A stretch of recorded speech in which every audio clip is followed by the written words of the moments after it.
Hi, this is Ann Wilson, and you're listening to the Your Morning Coffee podcast with Jay Gilbert and Mike Etchart. Weekly music news for the new music business. From Hypebot, trends that will drive the music business in 2025. From Wired, music can thrive in the AI era. And from Billboard, as vinyl grows, high-priced audiophile editions are more popular. But are they worth it? Our friend Bill Hein from Pressing Business joins us to break it all down. Well, it is, if you're listening, it could be 2024 or it could be 2025. And we're kind of on the cusp of this week, but we are really glad you're here. So we're going to start the show right about now. Stand by for transmission. This is London calling. Wake up! The revolution is at hand! Your morning coffee is on the air. On the air. On the air. On the air. On the air. On the air. Standing by.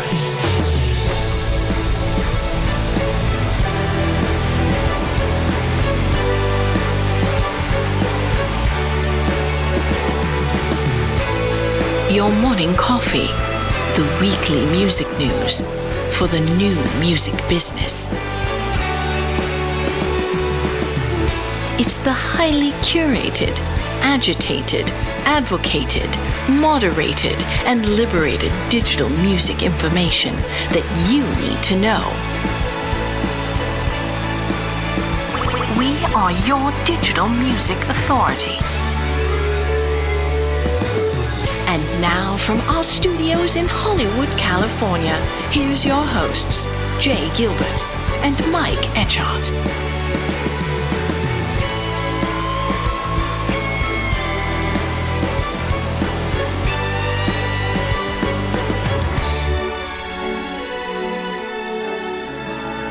Impressed for sleeping late, darling.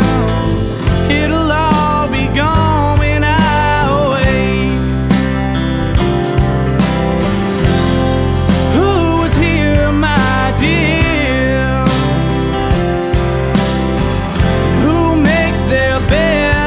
Disappear. Oh, I smell your trail. Oh, I feel your fear. Good night, good day, and hello, and happy new year.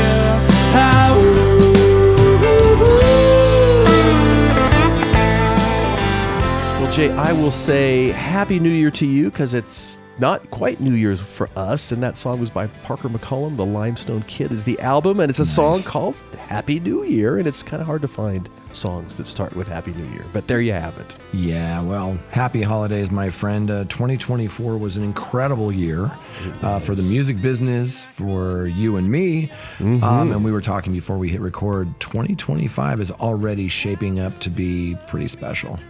It certainly is, and there's some stories that some of which we're going to cover today, but we've been covering for the last really only couple of weeks, maybe month, but boy, they are sure going to be dragged into 2025, and it's going to be a crazy year with a lot of these stories. Yeah, so it sure is. Chatting about it. Yeah, there were a lot of stories this week, again, about TikTok. One in particular that caught my eye was from Elias Late at Billboard. The headline was, "As TikTok ban looms again, record labels, quote unquote, need to be prepared." So, TikTok's future is really uncertain. One marketer asked, where is new artist discovery happening in 2025 if this app completely disappears? Right. So Alec Henderson, he's the head of digital at independent label Artist Partner Group, APG, said it's hard to imagine a reality where TikTok actually goes down. But he said we need to be prepared. We are doing video shoots ahead of time, so if it does go down, we have top-tier content hitting other short-form video platforms very quickly. Right. Marketers are trying to prepare for TikTok's potential disappearance nonetheless. No one wants to be caught flat-footed, especially because TikTok has become such a large part of our execution when music is released and for teasing new music. And that's according to Allison Lauder, VP of Digital Marketing and Streaming for Red Light Management. If the app were outlawed in the U.S., it would, quote unquote, hurt us in the short run for sure. Right. Well, the pain would probably be felt more acutely by rising artists who don't yet have name recognition. Johnny Clordy, who's a co-founder of digital marketing company Songfluencer, said, "Where is new artist discovery happening in 2025 if this app completely disappears? There is new artist discovery on Instagram Reels and YouTube Shorts. It just doesn't happen on the same scale as it does on TikTok." Right. It doesn't yet, right? I mean, Instagram Reels and YouTube Shorts are growing quickly, but if TikTok is banned, watch them blow up. Jen Darmafal, she's a director of marketing at ATG Group. She said that as people are building out their plans for any releases that are coming at the start of the year, they're still including TikTok as part of that plan. It just can't be your only plan. Super interesting stuff, and that's coming up January 19th. We're going to find out if TikTok is sold, divested, or shuttered in the United States. Stay tuned. Right. And as you look into that crystal ball, boy, it is cloudy. It is really hard to make a prediction on that. Interestingly, more fallout, by the way, from the proposed downtown acquisition. This is an article in Music Business Worldwide from our friend Murray Stassen.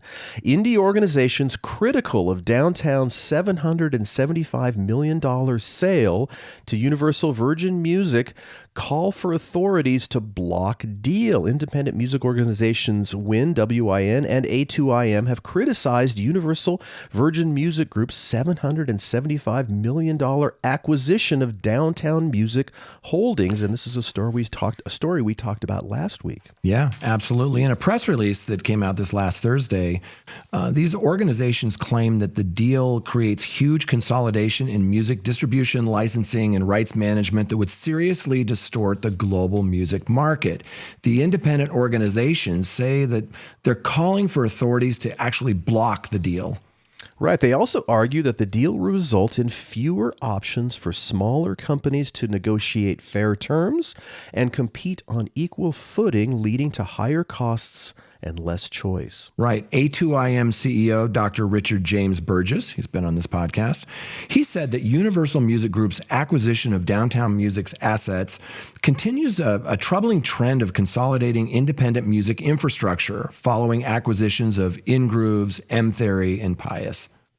He went on to say this increasing level of market concentration chips away at the competitive landscape, making it increasingly difficult for truly independent artists and companies to operate freely and equitably. These acquisitions risk silencing the independent voices that drive innovation and creativity in the music industry. Right. The acquisition is subject to regulatory approval and is expected to close in the second half of 2025. If you want to understand how we got to this place as an industry and receive a bit of context, check out Glenn Peoples' Billboard article, "The Major Labels 2024 Was the Year of Independence." In response to a dramatically shifting landscape, he says that the majors became increasingly focused on expanding their global artist services footprints this year. Right. So in the aughts, the Smashing Pumpkins frontman Billy Corgan looked at the disruptive nature of early social media platform MySpace and saw the death of the record label. Well, it didn't exactly work out that way, not with MySpace, not with Facebook, not with TikTok. In fact, the major music companies became adept at using these platforms to break artists and perpetuate their market power. If there's a breakout song on TikTok, labels rush into old-fashioned bidding war. While social media certainly disrupted the music business, it didn't uproot the traditional record label model. No, and there have been numerous other game changers over the years that failed, on their own at least, to radically alter how major labels do business, including independent distribution. After TuneCore launched in 2006, major labels continued to sign artists and own their intellectual property, albeit to broader 360 deals that incorporated more than recorded music rights. Nor did the advent of streaming by itself reshape the structure of major record labels. The artists with the most streaming success are involved with major labels in one way or another, be it a traditional record contract, a joint venture, or in some rare cases like Taylor Swift, a distribution deal. Right. So Billy Corgan may have misjudged social media's sole impact on record labels, but he wasn't entirely wrong about its ultimate influence. When combined, social media, independent distribution, and streaming form a very potent combination that has changed the balance of power and induced major labels to change how they promote music around the world. This dynamic isn't exactly new, but it was never clear that in 2024, this year, major labels have increasingly embraced the role of being service providers to those parties who prefer to remain independent and retain ownership of their intellectual property. A good New Year's resolution for all is to subscribe to Glenn's Billboard newsletter, The Ledger. It's free and it drops every Friday. And never miss it. Truth be told, Jay and I, we do take a little stuff from that newsletter. Yes, so we do. Big thanks to Glenn. Thank you, Glenn. Absolutely. Yes, indeed. And Jay, what do you say we thank our good sponsors that help us every week to put the show on? Yeah. Let's start off by thanking the Mechanical Licensing Collective. The MLC is a nonprofit organization that's making a big difference for songwriters, music publishers, and other rights holders by transforming how they receive mechanical streaming royalties from services like Spotify, Apple Music in the United States. Every month, the MLC collects the streaming data and royalties for those platforms. It matches the money to the creator who's earned it, then pays them or their publishers and admin partners the royalties they're due. To date, the MLC has already distributed $2.5 billion in total royalties and nearly 50,000 members worldwide. If you're a songwriter, composer, lyricist, or music streaming, or a publisher or admin, you need to become a member of the MLC to ensure that you're not leaving any money on the table. Best of all, membership is completely free, and the MLC pays out 100% of the royalties it receives. Visit themlc.com to learn more. Wonderful folks over there. Hey, we are also sponsored by Soundtrack, music for business. The good news is that 33% of consumers discover new music they hear played in businesses, such as restaurants, retail bars, hotels, etc. The bad news, over 70% of U.S. small and mid-sized businesses are misusing music, resulting in a loss to music creators, rights holders, and the music industry to the tune of over $1.3 billion per year in the U.S. alone. Soundtrack is the leading music streaming service for business, providing music to more than 80,000 businesses globally. To learn more, you can jump over to soundtrackyourbrand.com/artist-guide. Right, and we'd like to give a special shout out to Music.ai. Music.ai is a trailblazing AI-powered music and audio platform. It offers an expansive suite of over 50 stackable AI audio solutions. You want to change the tempo or pitch of your song, adjust instruments or vocals, mute background noise. Music.ai makes it all super easy. It's embraced by record labels, agencies, tech firms, and developers. Music.ai is synonymous with audio innovation. With over 45 million users, their tools process over 2 million minutes of audio every single day. They can process yours. Visit music.ai to get started. Yeah, the great tools, amazing tools, as a matter of fact. Hey, and as we head into our 5th year of the podcast and Jay's 10th year of the newsletter, I get to hang out with him every week for this podcast. Jay is a music industry consultant. He's the curator of the Your Morning Coffee newsletter and a former executive with Universal Music, Sony Music, and Warner Music Groups. Can you believe it? 10 years of the newsletter, 5 years of the podcast. Where does the time go? And I get to do this podcast every single week with Mike Etchart, longtime host of Sound and Vision Radio, formerly of SST Records, Warner Music, Capital EMI, and Universal Music Groups.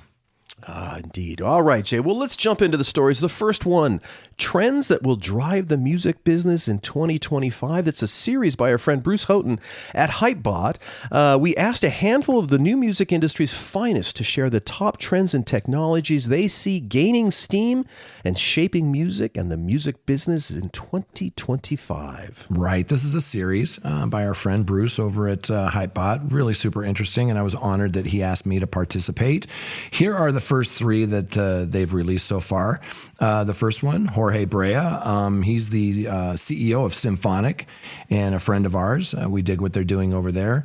The headline, trends that will shape the music business in 2025. And Jorge says that legitimate licensing of AI generative platforms I think Suno, Udio, Anthropic, that litigation will start to create a legitimate licensing model. Companies like Surreal AI will be helpful to help create a new type of value for catalogs. Jorge also said DIY distribution world will need to evolve. He said, I think the DIY distribution world will need to evolve and have more friction points for users as we all learn more regarding the current litigation situations happening as we speak. For legitimate artists, the price point will increase due to the bad actors creating a strain at the moment. Right. And he goes on to say that AI-powered music creation and personalization, AI composition tools, advances in AI will enable artists and producers to co-create music with sophisticated AI tools, blurring the lines between human creativity and machine intelligence. He also spoke about hyper-personalized music, saying streaming platforms will continue using AI to deliver highly personalized music experiences. Playlists and recommendations will increasingly adapt to real-time contexts like mood, location, and even biometrics. Right. And Jorge's last trend, generative AI for fan engagement. Artists might use generative AI to create tailored experiences for their audiences, from custom remixes to interactive listening experiences. Right. So interesting stuff from our friend Bobby Osinski. He says Netflix will add music streaming in 2025, says his prediction. He, of course, is a music producer, author, teacher, and podcaster, and a great friend of ours. He said, I believe that Netflix will enter the music streaming business in 2025. The company has deep pockets that are even deeper now that it's cut back on original programming, and 283 million subscribers across 190 countries. He says a bundle that includes music would put a serious dent in Spotify's market share, as many streaming customers have begun to cut back on the number of services that they subscribe to. It would also give current Netflix users another reason to continue their subscription with the company and drop another competitor's service instead. Very interesting. Yeah, Netflix already has a mobile app and the infrastructure to easily support music. The company would have to secure licenses from, the major labels and indies, but he says, I doubt that any label would turn down an offer of another revenue stream from such a major player in the business. Interesting.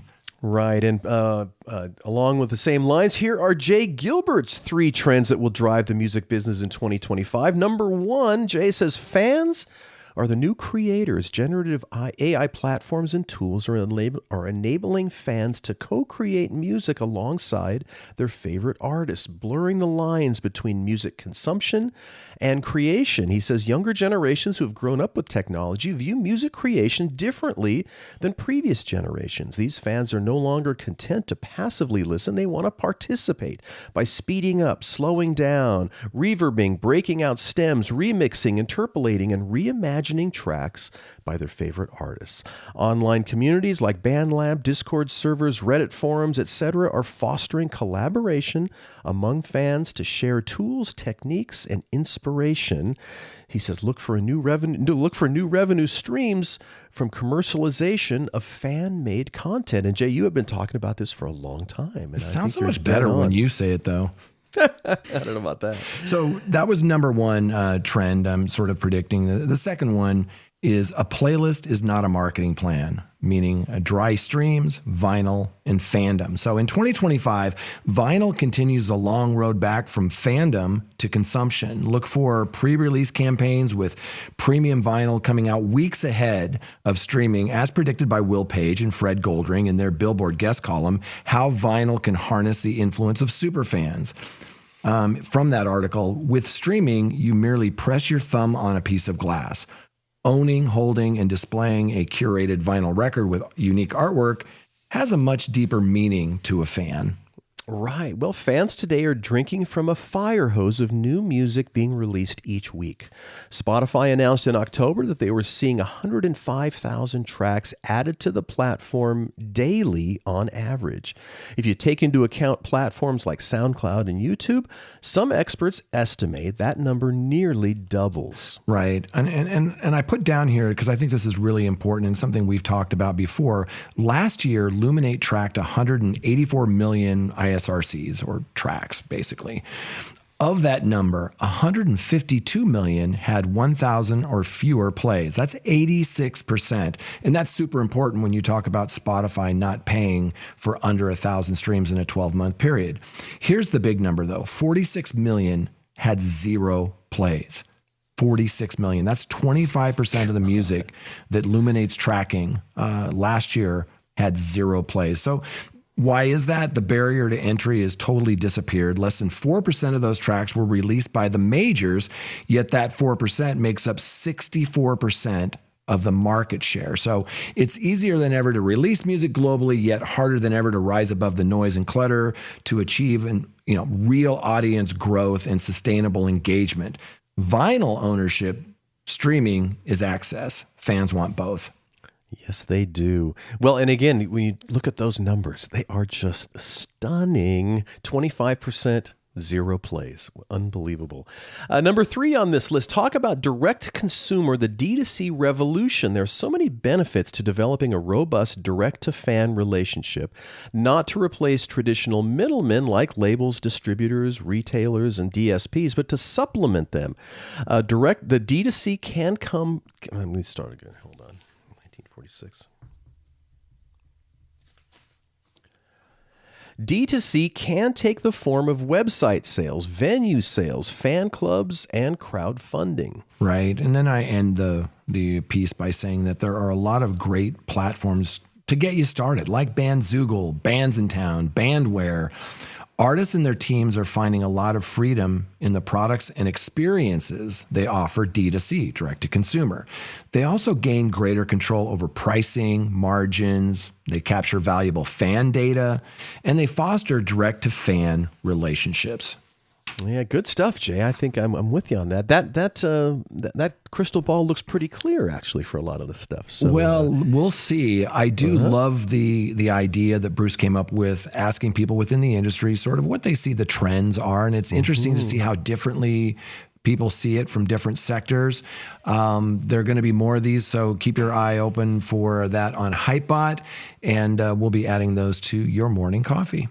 And Bobby's Netflix projection is a really interesting notion. So I've got to ponder that. Our next story is actually commentary on an article we discussed last week by Robert Levine over at Billboard, which was, as vinyl grows, high-priced audiophile editions are more popular. But are they worth it? Levine wrote, obviously, pricey records have limited audience, but at a time when so many music executives are talking about superfans, this seems like a product category worth keeping an eye on. Our friend Bill Hein from Pressing Business and Flatiron Records joined us to break it all down, and what an interesting conversation this was. Yeah, let's listen in. Bill Hein, good to see you, my friend. How are you? Good morning. Merry Christmas, Happy Hanukkah, Happy New Year. Yeah, I just finished listening to your interview with Bob Lefsetz. All kinds of fun. Some of that stuff I knew because I know you, but a lot of it I did not. Very interesting interview. Well done. Thank you. It was fun. Some people I haven't talked to in years apparently have heard it and been contacting me, so it's a nice way to sort of reconnect with some old friends. Yeah, absolutely. You and I have been talking this week. There was an article from Robert Levine in Billboard this last week, and the headline was, as vinyl grows, high-priced audiophile editions are more popular. Are they worth it? And you're sort of my go-to guy when it comes to vinyl, just for a couple of reasons. One, you're a music freak. Number two, you've got extensive experience. But number three, you run a pressing plant. So for around $125, Mobile Fidelity is offering select titles by artists like Joni Mitchell, Bob Dylan, Bruce Springsteen, Van Halen, and others. And they call it, and I'm quoting them here, UD1S 180 gram 45 RPM super vinyl pressed from analog master to DSD 256 to analog console to lathe. What the hell is that? Well, it's the signal chain. Once upon a time, all records, back in the 78 day, pre-1950, everything was direct to disc. You went in a studio, went into a microphone, it was amplified, went right into a cutting lathe. And, over the years, then we have magnetic tape, 2-track, 3-track, 4-track, 8-track, 16-track, 24-track, 48-track analog tape. We get more outboard processing. And the signal chain gets longer and longer, and it goes from vacuum tubes to transistors. So, the signal chain has evolved, and you can make great sounding records direct to disc. People still do that. Jack White has done some live records at Third Man. He's got, I think it's an old Scully lathe, classic old lathe, and has cut some live recordings direct to disc. Pretty much every time you skip a step, you potentially have better sound, right? Because every time you copy something, you lose something. So the less steps you have, potentially the better audio. It doesn't guarantee it, because recording is an art form. There's artists and there's people who are not so good at it. I tend to think the people working at companies like Fidelity, Analog Productions, they're run by people who are obsessive about sound and take great care in every step of the process. And that's probably one of the reasons you pay more for these editions. It's not so much the manufacturing costs more. 140 grams or 180 grams of vinyl costs kind of pretty much the same. It's what you do with it and how you got there. If the question is it worth it? I think it depends. First of all, what kind of playback system do you have at home? There are people who have audio systems that cost as much as a new car or sometimes a new house. And those things can sound amazing. In that case, it might be worth paying $150 for a Steely Dan Asia, brand new, super high-end pressing. If you've got a Walmart, special that you got for $59, you're probably wasting your money on a super high-end pressing. I'm a proponent of good audio. Let's encourage people to make the best sounding records possible. I do want to point out, you didn't ask, but I'm going to point out anyways, you can have great sounding records that don't cost $150. Just take great care in every step of the process. I will give you an example. My record label I work for, Flatiron Recordings, just released a Tony Levin double vinyl. It was a special for Record Store Day Black Friday. It's cut at 33 RPM. It is on espresso color vinyl. It sounds amazing. It really is an incredible sounding record. It's sold at the normal double vinyl price. It's $39.98 list price in the US. But Tony took great care in recording it. It was mixed by Kevin Killen, who's, an expert engineer. It was mastered at Waygate, which is the old Bob Ludwig studio in Maine, and then pressed at our factory in Poland, who always take great care. You can get great sounding records without going to the super high end. Most of these super high end reissues, they're mining catalogs, and that creates another issue, another question you didn't ask. Do you want me to answer it? Oh, about the source tape? Yeah. Well, look, we had no problem having first generation audio for Tony Levin. It's a recent recording. The masters were always in Tony's possession. They went straight from Tony to mastering, straight from mastering to the factory. We have a very clean chain of title. And, it was a very high resolution digital master all the way until we cut the lacquers. At that point, it became analog. You go back to, records from the 50s, 60s, 70s, it can be a bit of a treasure hunt to find the best quality master. The original master may not be around, so you're looking for the best copy. In some cases, the best copy might be an original vinyl pressing. Again, I think that's one of the things you're paying for on these super high-end reissues. Someone put a lot of time and effort into finding the best quality master. Bill, thanks so much for joining us. Really appreciate it. Let's do this again. All right, CJ. Bye. Wow, super interesting. And he is at ground zero for all of this stuff. So he certainly has a wonderful perspective on it. Yeah, he sure does. And if you get a chance, listen to the most recent Bob Lefsetz podcast. Bob sits down with Bill for a couple of hours, and they dig deep into Bill's experience, his history. He's just a colleague, a friend, a good guy. We had him on our vinyl roundtable episode, and just a really great, insightful piece. Absolutely. And Jay, we've got more sponsors to thank because we are so blessed to have so many great companies helping us out every week with the show. including our good friends at Bandzoogle. When I take the marbles out of my mouth, it sounds even better. Bandzoogle, built by musicians for musicians. Bandzoogle is an all-in-one platform that makes it easy to build a stunning website and online store for your music in minutes. All the features you need are already built in, including dozens of fully customizable templates, tools to sell your music and merch, commission-free crowdfunding and fan subscription features, mailing list tools to grow your fan list, integrations with Bandcamp, SoundCloud, YouTube, Bands in Town, and more, so you can easily add content from your other online profiles, plus live support from their musician-friendly team 7 days a week. Website plans start at just $8.29 a month, which includes hosting and your own free custom domain name.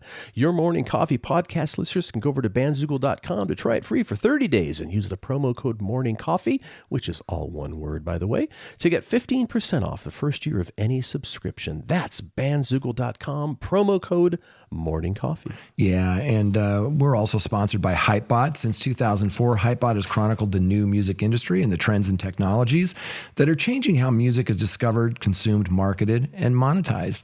Edited daily by our friend and founder Bruce Houghton, with help from Alana Bonilla, Hypebot and sister blog Music Think Tank are published by live music discovery and marketing platform Bands in Town. Indeed, Bands in Town. Over 90 million live music fans trust Bands in Town to get personalized concert alerts, recommendations, and messages from their favorite artists. It is the #1 artist service platform connecting over 650,000 artists with their superfans. Managers, labels, agencies, and artists access their own dashboard to manage and promote their tour dates across all platforms. Big thanks. Big thanks. And now, Jay, to our last story. It is from Wired Magazine, one of our favorites. Music Can Thrive in the AI Era. That's by C. Brandon Ogbunu and Lupe Fiasco. It's past time we applauded the creative skills of LLMs, and it might make us appreciate humans too. And LLMs, that's large language models, machine learning models that use neural networks to understand and generate language. LLMs are trained on large amounts of data and can perform a variety of tasks, including summarizing text, answering questions, and translating languages. Right. The birth of ChatGPT brought a collection of anxieties regarding how large language models allow users to quickly subvert processes that once required human time, effort, passion, and understanding. And further, the tech sector's often stormy relationship with regulation and ethical oversight have left many fearful of a future where artificial intelligence replaces humans at work and stymies human creativity. Right. So while much of this alarm is well-founded, we should also consider the possibility that human creativity can blossom in the age of AI. In 2025, we will start to see this manifest in our collective cultural response to technology. To examine how culture and creativity might adapt to the age of AI, we'll use hip-hop as an example. It's one of the most lucrative forms of music ever invented, and one that has already been influenced by large language models.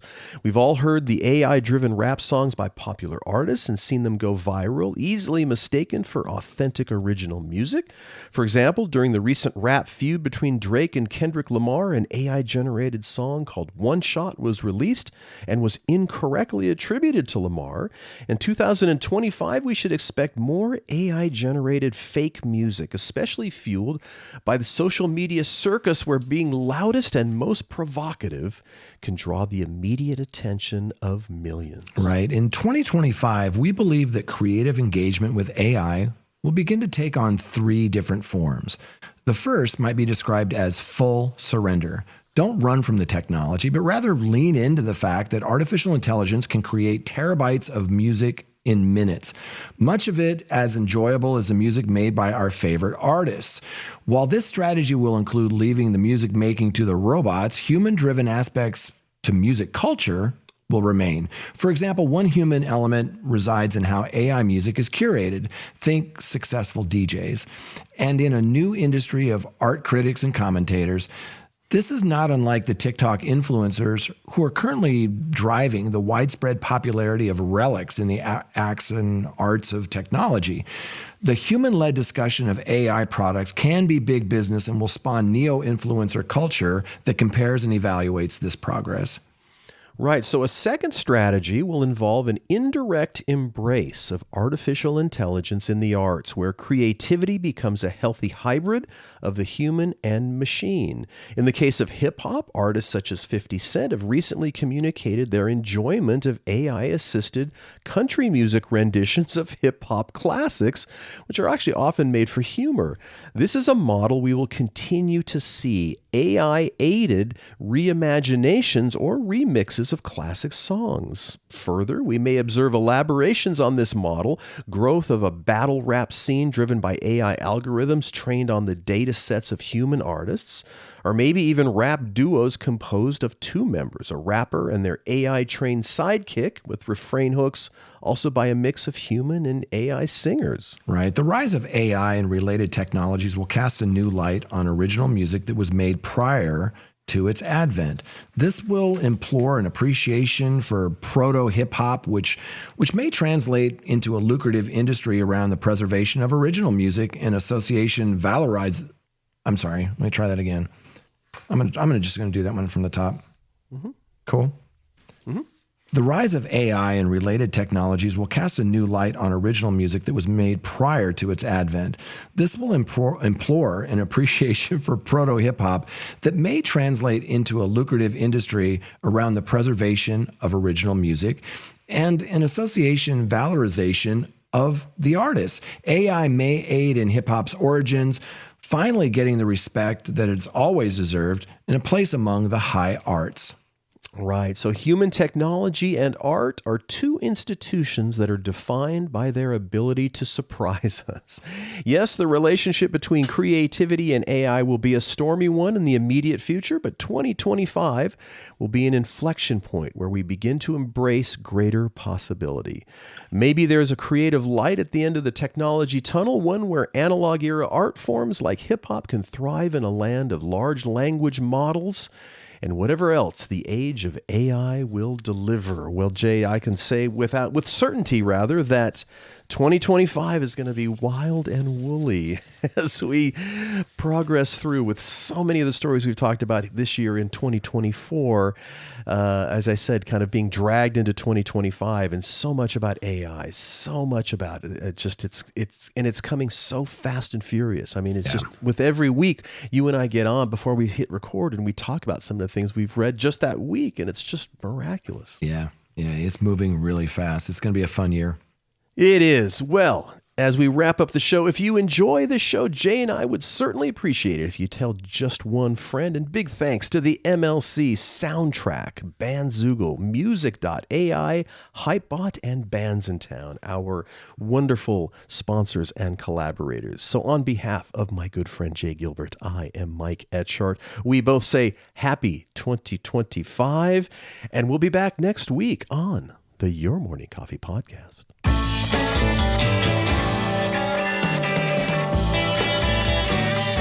You've been listening to Your Morning Coffee, the weekly music news program for the new music business. Join Jay Gilbert and Mike Etchart next time for the digital music news you need to know.